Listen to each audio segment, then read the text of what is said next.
so sweet. The San sound. Francisco is such a beautiful city. I remember how I walked on the Golden Gate Bridge years ago, wondering how it retains such beauty after numerous earthquakes and years of pollution. Decades later, I found the secret. It's the warm, sweet heart of the city. With the fog over the Golden Gate Bridge, the cable cars passing by colorful Victorian houses, San Francisco is a financial pillar for California's economy. However, under the glittering city lights and refreshing ocean breeze lies a city with the second highest homeless rate in America. It is famous for racial disparities, weak public education systems, high taxes, crimes, traffic congestion, and pollution.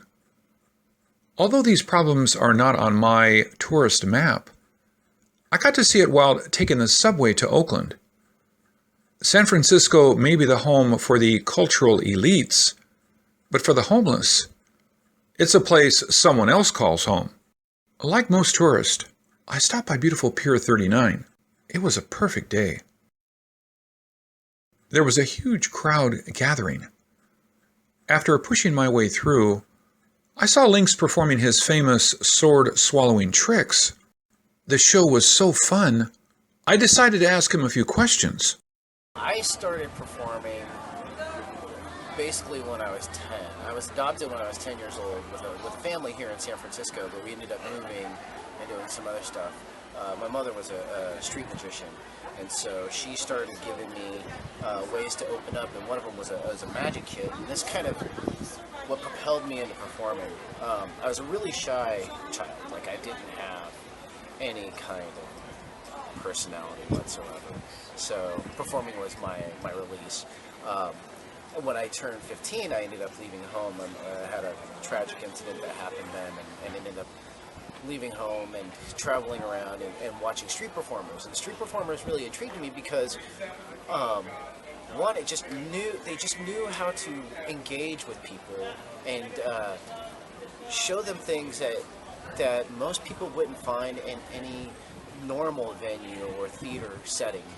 These were things that they would come out and show free to a public and hopefully get paid for. Living on the street at that time, that seemed like the ideal way for me to make money.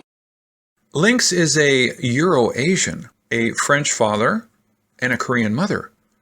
Many Koreans refuse to accept mixed kids, so most of them end up in orphanages before being adopted abroad. That was how Lynx got here. He's gone through quite a lot.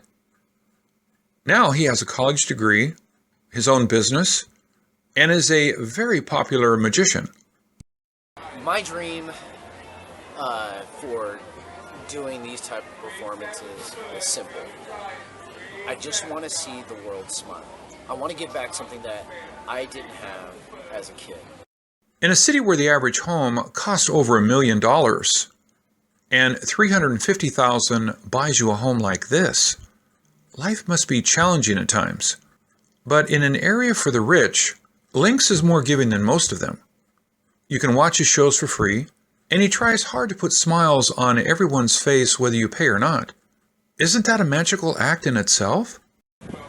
You know, every year I do a thing where it's during Thanksgiving. Actually, it's coming up here pretty soon.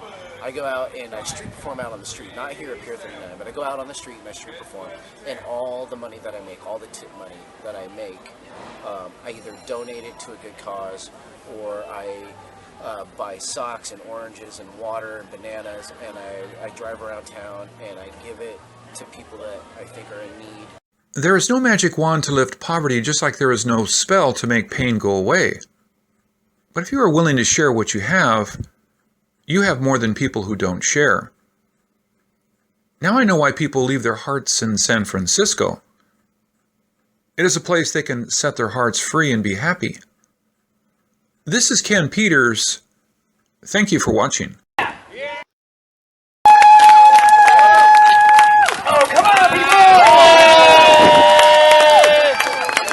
If you guys like to do this trick, let me hear you say yeah!